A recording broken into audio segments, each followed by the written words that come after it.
Hey friends, welcome to the edu Sankalp. दोस्तों, मैं प्रिंस महेश्वरी। दोस्तों, जैसे कि हमारी वीकली करंट अफेयर्स की सीरीज चलती है, तो आज हम डिस्कस करेंगे अगस्त मंथ के सेकंड वीक के इंपॉर्टेंट करंट अफेयर्स। ठीक है जी। तो बहुत सारे एग्जाम्स अपकमिंग डेज में आने वाले हैं। So start with the current affairs. और जो प्रीवियस हम सारी वीडियोस डिस्कस कर चुके हैं, सारे लेक्चर डिस्कस कर चुके हैं, तो आप उसको भी एक बार उन वीडियो से गो थ्रू हो जाइए ताकि आपका कुछ भी मिसिंग ना हो। ठीक है जी। तो जनरली हमारी अप्रोच रहती है कि हम किसी भी कॉम्पिटिटिव एग्जाम के लिए एक साल तक के करंट अफेयर्स तैयार करें।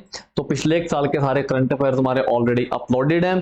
ठीक है। और जो हमारा पीडीएफ फॉर्मेट में टेलीग्राम पेज पे अपलोडेड है, और आप इंस्टाग्राम पेज भी फॉलो कर सकते हो, उस पर भी सारे करंट अफेयर्स अपलोडेड है। हमारी वेबसाइट पे भी सारे करंट अफेयर्स अपलोडेड हैं। तो हर एक सोर्स पे आपको अवेलेबल मिलेंगे करंट अफेयर्स। ठीक है जी। तो आज स्टार्ट करते हैं हमारी जो सेकंड वीक ऑफ अगस्त के करंट अफेयर्स। तो देखते हैं क्या कुछ इंपॉर्टेंट है जानने के लिए for our upcoming days. Right. चलो, ओलंपिक्स 2024। ठीक है जी। कुछ हम पहले डिस्कस कर चुके हैं, और जो रहता है उसमें देखते हैं जी। तो हमारी फाइनल मेडल टैली हम एक बार उससे गो थ्रू हो जाते हैं। ठीक है। मनु भाकर शूटिंग, और इनकी गेम कौन सी है? 10 मीटर एयर पिस्टल। और मेडल कौन सा जीता? Bronze. Manu Bhaker and Sarabjot Singh again shooting 10 meter air pistol. Event था जी मिक्स डबल, और medal bronze. Then Swapnil Kusale shooting 50 meter rifle, medal bronze. Men's hockey team medal bronze. Neeraj Chopra javelin throw, medal silver. And Aman Sehrawat wrestling, medal bronze. तो ये था हमारा जो final Olympic tally. ठीक है जी।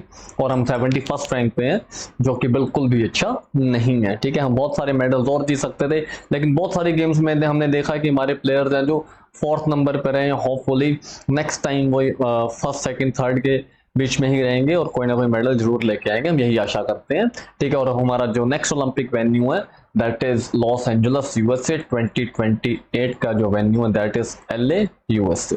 ठीक है जी। चलो नेक्स्ट देखते हैं। When is Nagasaki day observed every year? हर साल नागासाकी डे कब होता है जी? तो हिरोशिमा एंड नागासाकी दो फेमस सिटीज हैं जापान की।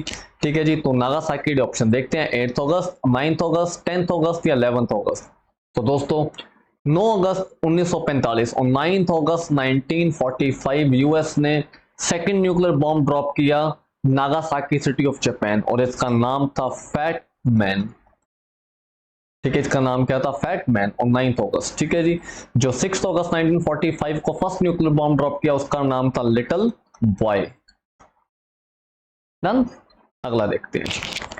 World lion day observe every year? हर साल वर्ल्ड लाइन डे कब होता है जी? तो ऑप्शन देखते हैं अगस्त 10, अगस्त 11, अगस्त 12 या अगस्त 13। तो दोस्तों वर्ल्ड लाइन डे होता है जी हर साल ऑप्शन ए अगस्त 10 को। ठीक है। तो इंडिया में जो लाइन्स पाई जाते हैं, कौन सी वैरायटी पाई जाती है लाइन्स की? Asiatic lines. ठीक है जी। जो हमारे एशिया के शेर हैं, और एशिया के शेरों का सबसे बड़ा जो घर है वो है जी गुजरात का गिर फॉरेस्ट। ठीक है। गिर forest Gujarat is the largest habitat of Asiatic lines. Otherwise सबसे ज्यादा जो आबादी है लाइन्स की ये पाई जाती है अफ्रीका में। ठीक है जी। नेक्स्ट देखते हैं। When is quit India movement day observe every year? हर साल क्विट इंडिया मूवमेंट डे कब होता है? ऑप्शन देखते हैं अगस्त 9, अगस्त 10, अगस्त 11 या अगस्त 12। तो करेक्ट आंसर है जी ऑप्शन ए अगस्त 9। 9 अगस्त को होता है क्विट इंडिया डे। तो क्विट इंडिया मूवमेंट जो स्टार्ट हुई 1942 में, ठीक है, जिसमें महात्मा गांधी ने स्लोगन दिया फेमस टू और डाई, करो या मरो। ठीक है। Gandhi and other leaders were arrested, इसलिए से बोलते हैं लीडरलेस मूवमेंट। ठीक है जी। Leaderless movement.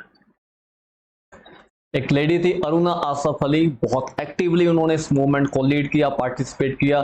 उन्हें बोला जाता है heroine of quit India movement. ठीक है जी। Heroine of quit India movement कौन? अरुणा आसफ अली। तो ये आपके एग्जाम में क्वेश्चंस बनते हैं। रेडियो पे किसने लीड किया जिस मूवमेंट को? रेडियो पे लीड किया उषा मेहता। रेडियो जॉकी थी, इन्होंने लीड किया। तो ये कुछ क्वेश्चंस बनते हैं क्विट इंडिया मूवमेंट से, और इसका डे है 9 अगस्त। ठीक है जी। अगला देखते हैं। Name satellite launch by ISRO recently. ठीक है जी, रिसेंटली इसरो ने, इंडियन स्पेस रिसर्च ऑर्गेनाइजेशन ने कौन सी सैटेलाइट लॉन्च की? ऑप्शन देखते हैं, PSLV C51, SSLV D2, EOS 08 या GSAT 29। तो दोस्तों जो रिसेंटली लॉन्च की है that is option C, EOS 08, that is earth observation satellite. ISRO का हेड ऑफिस है जी बेंगलुरु में, बेंगलुरु कर्नाटका। इसरो के प्रेजेंट चेयरमैन है S सोमनाथ। ठीक है जी, अगला देखते हैं। Which Indian state launch first rice ATM? Bharat का पहला राइस ATM कौन सी स्टेट ने लॉन्च किया? ठीक है जी, तो ऑप्शन देखते हैं, ओडिशा, आंध्र प्रदेश, तमिलनाडु या पंजाब। तो दोस्तों इसका करेक्ट आंसर है ऑप्शन ए, ओडिशा। ठीक है जी, next, which IIT developed issues for live location tracking? ठीक है जी, ये जो आपको इमेज में दिख रहे हैं इश्यूज ये डेवलप किए गए हैं, ठीक है, ताकि जो लाइव लोकेशन से ट्रैक किया जा सकता है। It is useful for both military and non military purpose. ठीक है जी, किसी भी पर्पस में यूज किए जा सकते हैं। तो ऑप्शन देखते हैं, IIT Kharagpur, IIT Roorkee, IIT Bombay या IIT इंदौर। तो दोस्तों इसका करेक्ट आंसर है जी ऑप्शन डी, IIT इंदौर। इन्हें नेविगेट किया जा सकता है, लाइव लोकेशन ट्रैक की जा सकती है। ठीक है जी, अगला देखते हैं। Where is Guru Ghasidas tiger reserve situated? Guru Ghasidas tiger reserve Bharat की कौन सी स्टेट में है? तो ऑप्शन देखते हैं, बिहार, झारखंड, छत्तीसगढ़ या त्रिपुरा। ठीक है जी, तो करेक्ट आंसर है दोस्तों ऑप्शन सी, छत्तीसगढ़। छत्तीसगढ़ की कैपिटल है रायपुर। और आपको इमेज दिख रही है जी, जो भारत का राष्ट्रीय, हमारा जो नेशनल एनिमल है टाइगर, टाइगर का साइंटिफिक नेम है जी पैंथेरा टिग्रिस। ठीक है, the magnificent royal Bengal tiger आपको इमेज में दिख रहा है। नेक्स्ट देखते हैं जी, international youth day observed annually on? हर साल इंटरनेशनल यूथ डे कौन सी डेट को होता है? ऑप्शन है अगस्त 11, अगस्त 12, अगस्त 13 या अगस्त 14। तो दोस्तों इसका करेक्ट आंसर है जी ऑप्शन बी, अगस्त 12। ठीक है, जो हमारा नेशनल यूथ डे होता है, नेशनल यूथ डे, वो होता है जी 12 जनवरी को। ठीक है जी, तो 12-12 याद करना इजी हो जाएगा। इंटरनेशनल होता है 12 अगस्त को, नेशनल होता है 12 जनवरी को, on the birth anniversary of Swami Vivekananda ji, Swami Vivekananda. ठीक है जी, चलो नेक्स्ट देखते हैं।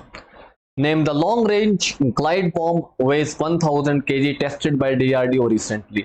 रिसेंटली भारत ने एक, जो आपको इमेज में दिख रहा है जी, 1000 किलोग्राम का एक लॉन्ग रेंज, ठीक है, लॉन्ग रेंज बॉम्ब, जो ग्लाइड बॉम्ब है, डेवलप किया। ठीक है, तो इसका नाम क्या है? ठीक है जी, तो ऑप्शन देखते हैं, अरिघात, अमोगा, गौरव या सुदर्शन। तो देखते हैं जी, इसका करेक्ट आंसर है ऑप्शन सी, गौरव।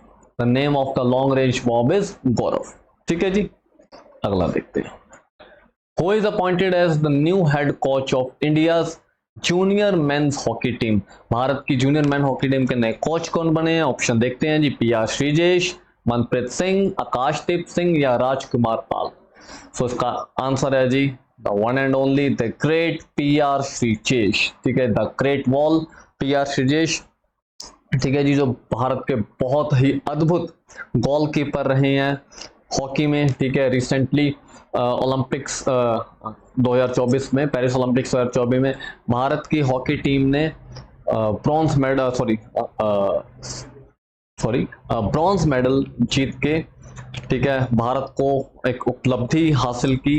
पिछले साल भी हमने ब्रॉन्ज मेडल जीता और इस साल भी हमने ब्रॉन्ज मेडल जीता। ठीक है, तो जो PR श्रीजेश हैं, one of the senior most player थे जो इस टीम में खेल रहे थे, उन्होंने इसी के साथ अपनी रिटायरमेंट अनाउंस कर दी। ठीक है, और अब वो भारत की जूनियर हॉकी टीम के हेड कोच अपॉइंट किए गए। ठीक है जी, नेक्स्ट देखते हैं। Who is appointed as the governor of Sikkim? ठीक है, रिसेंटली सिक्किम के गवर्नर अपॉइंट हुए हैं। तो ऑप्शन देखते हैं, गुलाब चंद कटारिया, BD मिश्रा, ओम प्रकाश माथुर या कैवल्य त्रिविक्रम परनेक। तो इसका करेक्ट आंसर है जी ऑप्शन सी, ओम प्रकाश माथुर। ओम प्रकाश माथुर क्या अपॉइंट हुए हैं जी गवर्नर ऑफ सिक्किम। सिक्किम की कैपिटल है गैंगटॉक। नेक्स्ट देखते हैं जी, 70th नेशनल फिल्म अवार्ड्स 2024। तो इसमें जो बेस्ट एक्टर का अवार्ड मिला जी ऋषभ शेट्टी को, बेस्ट एक्ट्रेस का अवार्ड दो जनों ने शेयर किया, नित्या मेनन एंड मनासी पारेख, और बेस्ट डायरेक्टर का अवार्ड दिया गया जी सूरज परचातिया को। ठीक है, अगला देखते हैं। Which state government made it mandatory registration of the temples, mosques and trust? कौन सी स्टेट है जिसने मैंडेटरी कर दिया कि स्टेट में जितने भी टेम्पल्स होंगे, मठ होंगे, ट्रस्ट होंगे, उनको रजिस्टर करना, रजिस्ट्रेशन करवाना ये मैंडेटरी जरूरी होगा। तो ऑप्शन देखते हैं, उत्तर प्रदेश, केरला, तेलंगाना या बिहार। तो दोस्तों इसका करेक्ट आंसर है ऑप्शन डी बिहार, और सीएम है बिहार के नीतीश कुमार।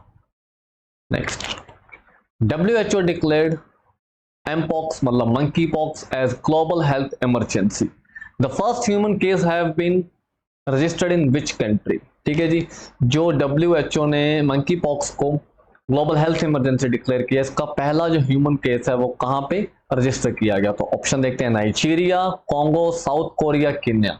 तो दोस्तों इसका करेक्ट आंसर है जी ऑप्शन बी कॉन्गो। ठीक है, 1970s में कॉन्गो में इसका पहला केस रजिस्टर किया गया था। ठीक है जी, और वैसे ओवरऑल जो इसका पहला केस था वो शायद से डेनमार्क में देखा गया था, नॉट कंफर्म, शायद से डेनमार्क में, बट वो ह्यूमन केस नहीं था, वो मंकी में ही सिंगापुर से कुछ मंकीज ट्रांसफर किए गए थे, शायद डेनमार्क था।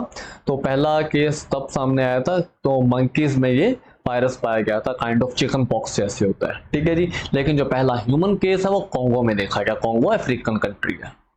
नेक्स्ट देखते हैं, when is world organ donation day observed every year? हर साल वर्ल्ड ऑर्गन डोनेशन डे कब होता है जी?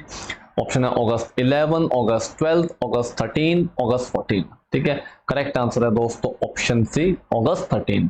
बहुत ही अच्छी प्रैक्टिस है जी ऑर्गन डोनेट करना, क्योंकि हमारी मृत्यु के बाद अगर हमारा शरीर का कोई अंश, कोई अंग किसी दूसरे के काम आता है जी, तो ये बहुत मतलब अच्छी एक हमारे लिए भी एक उपलब्धि है। ठीक है, बहुत अच्छी उपलब्धि है, और अगर हम किसी को जीवन दान देने में किसी की मदद करते हैं, सक्षम होते हैं, ठीक है जी, तो ये बहुत अच्छा है।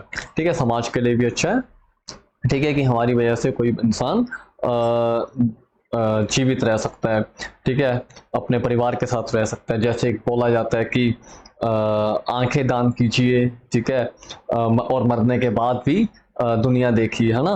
तो बहुत अच्छा है कि ऑर्गन डोनेट करना। और भारत में जो हमारी स्टेट है तमिलनाडु, तमिलनाडु इसमें टॉप पे है in the field of organ donation. तो सबसे ज्यादा ऑर्गन डोनेशन कौन सी स्टेट में की जाती है? तमिलनाडु में, और ये सारे देश में बल्कि सारी दुनिया में ही होनी चाहिए। ठीक है जी, नेक्स्ट देखते हैं, when is world elephant day celebrated every year? हर साल वर्ल्ड एलिफेंट डे कब होता है? ऑप्शन देखते हैं जी, अगस्त 10, अगस्त 12, अगस्त 14 या अगस्त 16। तो दोस्तों वर्ल्ड एलिफेंट डे होता है जी ऑप्शन बी अगस्त 12। ठीक है जी, largest mammal on the land elephant. ठीक है जी, तो एलिफेंट डे होता है 12 अगस्त को। इसकी थीम थी personifying pre historic beauty, theological relevance and environmental importance. ठीक है जी, तो थीम भी बहुत प्यारी बनाई गई है इसकी, पर्सोनिफाइंग प्री हिस्टोरिक ब्यूटी, ठीक है, थियोलॉजिकल रेलिवेंस, इनकी धार्मिक रेलिवेंस भी है, और एनवायरमेंटल इंपॉर्टेंस, एनवायरमेंट के लिए बहुत इंपॉर्टेंट है। ठीक है जी, बायोडाइवर्सिटी के लिए बहुत इंपॉर्टेंट है। एंड द मैग्निफिसेंट एलिफेंट, ठीक है, एलिफेंट को हम बोलते हैं, यूजुअली टर्म यूज करते हैं पैकिडम, PACHYDERM। ठीक है, तो पैकिडम जो टर्म है यूज की जाती है बाकी एनिमल्स के लिए भी। पैकिडम इज बेसिकली जो मोटी चमड़ी वाला होता है, जिनकी जो स्किन है, जो चमड़ी है वो बहुत मोटी होती है, तो उसे हम बोलते हैं पैकिडम। राइनोज हैं, हिप्पोज हैं, बफलोज हैं, एलिफेंट हैं, ऑल दीज आर पैकिडम्स। ठीक है जी, और भारत में there are 33 elephant reserves, elephant reserves. ठीक है जी, और दुनिया में सबसे ज्यादा एलिफेंट पाए जाते हैं बोत्सवाना में, ये अफ्रीकन कंट्री है, सबसे ज्यादा एलिफेंट्स बोत्सवाना कंट्री में। डन, अगला देखते हैं जी, Mitra Shakti is a joint military exercise between. Mitra Shakti हमारी हर साल होने वाली ज्वाइंट मिलिट्री एक्सरसाइज है। तो देखते हैं, India and Thailand, India and Bangladesh, India and Sri Lanka या इंडिया एंड इंडोनेशिया। तो दोस्तों इसका करेक्ट आंसर है जी option C, India and Sri Lanka, Mitra Shakti. Next देखते हैं जी, which Indian organisation developed the fully indigenous kamikaze drone. ठीक है जी, तो कामेकाजे एक जैपनीज टर्म है जो वर्ल्ड वॉर 2 के दौरान यूज हुई। ठीक है जी, तो ये जो ड्रोन्स हैं ये हैं डुओ डाई ड्रोन्स। ठीक है, सुसाइड ड्रोन्स हैं। ठीक है, तो ये कामेकाजे जो टर्म है ये वर्ल्ड वॉर 2 में ओरिजिनेट हुई। ठीक है जी, तो ये है सुसाइड ड्रोन्स। ठीक है, तो कामेकाजे ड्रोन कई कंट्रीज के ने अपने अपने कामेकाजे ड्रोन बनाए हुए हैं, जैसे टर्की के कामेकाजे ड्रोन बहुत फेमस है। ठीक है, और रशिया यूक्रेन वॉर में वो काफी यूज भी किए गए हैं। ठीक है, और इधर इसराइल और पैलेस्टीन वॉर में भी उसका इस्तेमाल देखा गया। ठीक है, तो ये कामेकाजे ड्रोन भारत की कौन सी ऑर्गेनाइजेशन ने बनाए हैं, देखते हैं जी। DRDO, CSIR, NAL या HAL। तो दोस्तों उसका करेक्ट आंसर है जी option C, NAL। National aerospace laboratory ने बनाए हैं भारत के पहले कामेकाजे ड्रोन। ठीक है जी, जो सुसाइड ड्रोन है। Next, who will head the newly formed NPCI भीम services limited as its chief executive officer. ठीक है जी, तो जो national payment corporation of India ने जो भीम सर्विसेज हैं उन्हें सेपरेट कर दिया है, तो इसके नए जो चीफ एग्जीक्यूटिव ऑफिसर है वो कौन होंगे। इसका करेक्ट आंसर है जी ऑप्शन देखते हैं, राहुल हांडा, ललिता नटराज, श्याम सुंदर या अरुण शर्मा। तो दोस्तों इसका करेक्ट आंसर है जी ऑप्शन बी, ललिता नटराज। ठीक है जी, नेक्स्ट देखते हैं, Which is the first Indian state to provide money to girls to buy sanitary napkins। ठीक है, भारत की कौन सी स्टेट है जो गर्ल्स को फाइनेंशियल असिस्टेंस देगी, पैसे देगी सैनिटरी नैपकिन्स बाय करने के लिए। तो ऑप्शन देखते हैं, कर्नाटका, राजस्थान, दिल्ली या मध्य प्रदेश। तो दोस्तों इसका करेक्ट आंसर है जी ऑप्शन डी, मध्य प्रदेश। मध्य प्रदेश की कैपिटल है भोपाल, चीफ मिनिस्टर है मोहन यादव। अगला देखते हैं, vulture falls under which of the following schedule of the endangered species। ठीक है, तो endangered species की जो बुक है डेटा बुक के कौन से शेड्यूल में आते हैं वल्चर। ठीक है, तो vulture are the critically endangered birds. ठीक है जी, बहुत कम बचे हैं। ठीक है, बहुत लिमिटेड नंबर्स में ही बचे हैं, इनकी तादाद बहुत भयंकर तरीके से कम हो गई है। ठीक है, और ये खत्म होने के कगार पे हैं। तो ये शेड्यूल 1, 2, 3 या 4, करेक्ट आंसर है ऑप्शन ए, शेड्यूल 1 में आते हैं। These are the critically endangered bird. ठीक है, वल्चर। तो वल्चर क्रिटिकली एंडेंजर्ड क्यों है? ठीक है, तो 2000 के एरा में एक मेडिसिन होती थी डाइक्लोफिनेक। ठीक है, तो डाइक्लोफिनेक जो हमारे कैटल्स हैं, गाय भैंस या बाकी जो पशु हैं, उनको दी जाती थी एज अ पेन रिलीवर। ठीक है, और उनको किसी बीमारी के केस में। ठीक है, तो डाइक्लोफ और उन एनिमल्स की जब डेथ हो जाती थी तो उन एनिमल्स को कौन खाता था? उन एनिमल्स को खाता था जी, उनका एनिमल खाते थे वल्चर। ठीक है, तो वल्चर की आबादी क्या हो गई जी? कम हो गई। सॉरी, तो उन एनिमल्स को क्या कौन खाते थे? वल्चर। तो उन एनिमल्स में से जो ये डाइक्लोफिनेक मेडिसिन है ये वल्चर्स की ब्लड लाइन में चली गई। ठीक है, वल्चर्स की ब्लड लाइन में चली गई और धीरे धीरे क्या होता गया, वल्चर्स की तादाद कम होने स्टार्ट हो गई, बहुत ज्यादा वल्चर्स की डेथ हो गई।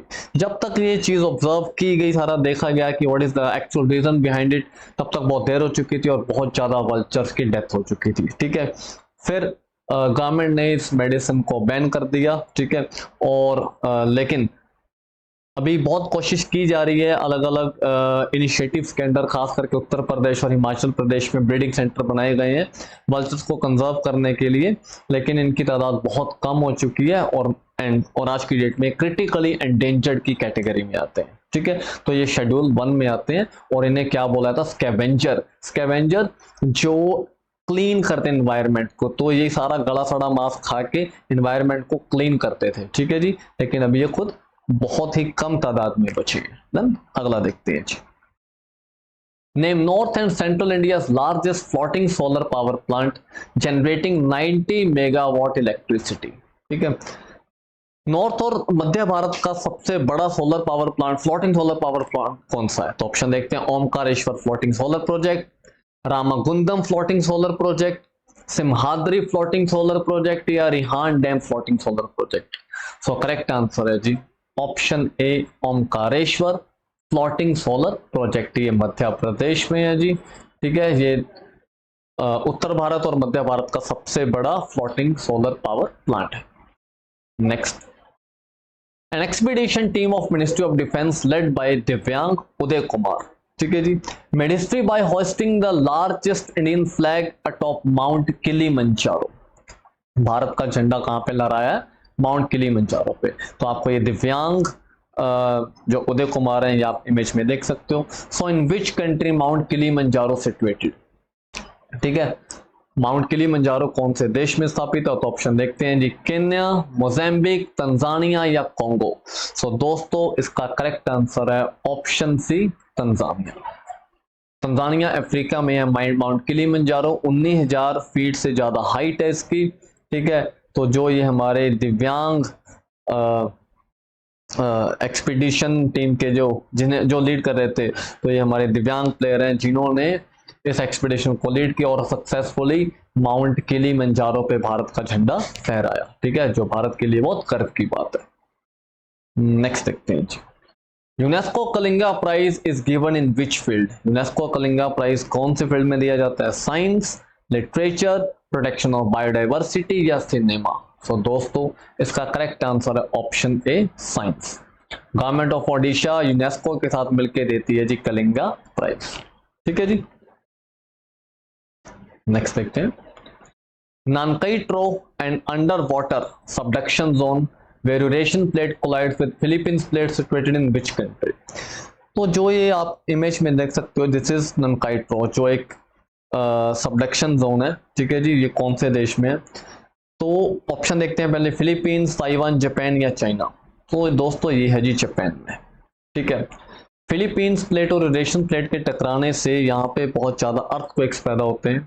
तो रिसेंटली जापान ने एक अलार्मिंग सिचुएशन जाहिर की अपनी, जापान ने बोला है कि इस प्लेस पे रिक्टर स्केल पे 8 की तीव्रता का जो अर्थक्वेक है वो देखा जा सकता है। सो रिक्टर स्केल पे जो 8 यूनिट्स का अर्थक्वेक है वो बहुत भयंकर अर्थक्वेक माना जाता है।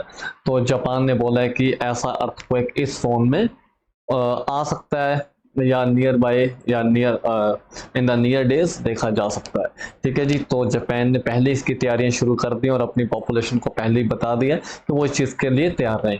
तो जो ये सबडक्शन जोन है ये कहाँ पे है? जापान में, और यहाँ पे Eurasian plate collides with the Philippine plates, ठीक है जी। Next, According to the recent report, what is India's projected population by 2036? Recently एक रिपोर्ट आई, तो मेल फीमेल जो जेंडर के ऊपर रिपोर्ट थी, पॉपुलेशन की रिपोर्ट थी, तो उसमें 2036 तक भारत की जो पॉपुलेशन है वो क्या अनुमानित की गई है? तो ऑप्शन देखते हैं जी, 145.5 करोड़, 152.2 करोड़, 160.6 करोड़ या 170.3 करोड़। तो दोस्तों इसका करेक्ट आंसर है ऑप्शन बी, 152.2 करोड़। ये अलार्मिंग सिचुएशन है जो बिल्कुल भी अच्छी नहीं है, ठीक है, क्योंकि हमारे पास रिसोर्स लिमिटेड है, ठीक है, और बहुत ज़्यादा प्रेशर है हमारे रिसोर्सेज के ऊपर, क्योंकि इतनी बड़ी पॉपुलेशन को कैटर करना इजी नहीं है, ठीक है। तो और आप ऑलरेडी प्रॉब्लम्स देख रहे हैं, ठीक है, बहुत सारी कैलामिटीज देखने को मिल रही हैं, ठीक है। तो पॉपुलेशन अगर फायदा है तो उसका नुकसान भी है, ठीक है जी। तो पॉपुलेशन, यूथ पॉपुलेशन का फायदा होता है, नो डाउट, ठीक है। जिस कंट्री में यूथ पॉपुलेशन होती है वो कंट्री बहुत तरक्की करती है, और भारत बहुत तरक्की कर रहा है आज की डेट पे due to its youth population. लेकिन बहुत ज़्यादा पॉपुलेशन बढ़ने से जो मटेरियल रिसोर्सेज हैं कंट्री के, उसके ऊपर भी बहुत प्रेशर आता है, ठीक है। तो इमीडिएट हमें ज़रूरत है पॉपुलेशन ग्रोथ को कंट्रोल करने की, और ये बहुत जरूरी है फॉर द फ्यूचर जनरेशंस, ठीक है जी। नेक्स्ट देखते हैं, in which specific region in India is Neelakurinji flower found? ठीक है, जो आप इमेज में देख रहे हो नीलकरंजी फ्लावर, ये हर 12 साल में एक बार खिलता है, ब्लूम आफ्टर एवरी 12 ईयर्स, ठीक है जी। तो नीलकरंजी फ्लावर पर्टिकुलरली कौन से रीजन में देखने को मिलता है? Eastern Ghats, western Ghats, northern plains या वैली ऑफ फ्लावर्स? तो दोस्तों इसका करेक्ट आंसर है ऑप्शन बी, वेस्टर्न घाट्स, जो इंडिया का बायोडाइवर्सिटी हॉटस्पॉट एरिया है। तो वेस्टर्न घाट्स में देखने को मिलते हैं हमें नीलकरंजी फ्लावर, ठीक है जी। Next, what is India's overall rank in the medal tally at Paris Olympics 2024? Paris Olympics में भारत का रैंक देखते हैं जी, 45, 55, 67 या 71। हम ऑलरेडी डिस्कस कर चुके हैं, बिल्कुल भी अच्छा रैंक नहीं है जी, option D 71। Next, Which institution was ranked first in the overall category according to the National Institutional Ranking Framework 2024? NIRF की रिपोर्ट के अकॉर्डिंग इंडिया का ओवरऑल सबसे अच्छा इंस्टीट्यूट कौन सा है जी? तो देखते हैं IISc Bengaluru, IIT Bombay, IIT Madras या IISc नागपुर। सो दोस्तों इसका करेक्ट आंसर है option C, IIT Madras. Indian institute of technology Madras is the overall best institute of India. ठीक है जी, अगला देखते हैं। The safflower variety of ISF 300 developed by Indian Institute of Oil Seeds Research is suitable for which type of cultivation? सैफलावर जिससे हम oil use करते हैं, ठीक है जी। तो इसकी जो न्यू वैरायटी डेवलप की गई है ISF 300, ठीक है, तो ये कौन सी क्रॉप की कल्टीवेशन के लिए सूटेबल है? तो ऑप्शन देखते हैं। Only irrigated cultivation, only rain fed cultivation, only dry land cultivation या both rain fed and irrigated cultivation? तो it is suitable for the both rain fed and irrigated cultivation. ठीक है जी, कौन सी? The ISF variety 300 of safflower crop. ठीक है जी, नेक्स्ट देखते हैं। Who authored the book 75 Great Revolutionaries of India? तो ऑप्शंस हैं राजीव गांधी, अमीश सिंह, हरिवंश नारायण सिंह या अमिताभ घोष। तो दोस्तों इसका करेक्ट आंसर है ऑप्शन सी, अमिताभ घोष, हरिवंश नारायण सिंह। ठीक है, 75 ग्रेट रेवोल्यूशनरीज ऑफ इंडिया। दोस्तों ये थे हमारे अगस्त सेकेंड वीक के कुछ इंपॉर्टेंट करंट अफेयर्स। होपफुली आपको काफी मजा आया होगा और ये आपके बहुत काम आने वाले हैं for the all upcoming exams. ठीक है, so stay connected with us, video को पूरा देखा करो। ठीक है, ताकि आपका कोई भी करंट अफेयर मिस ना हो। Previous year and previous months की सारी वीडियोस ऑलरेडी अपलोडेड है। ठीक है, तो आप उससे भी गो थ्रू हो जाइए और अपने दोस्तों के साथ वीडियो को शेयर कीजिए, चैनल को सब्सक्राइब कीजिए। बहुत जल्द मिलते हैं नेक्स्ट वीडियो में, तब तक आप अपना ध्यान रखिए।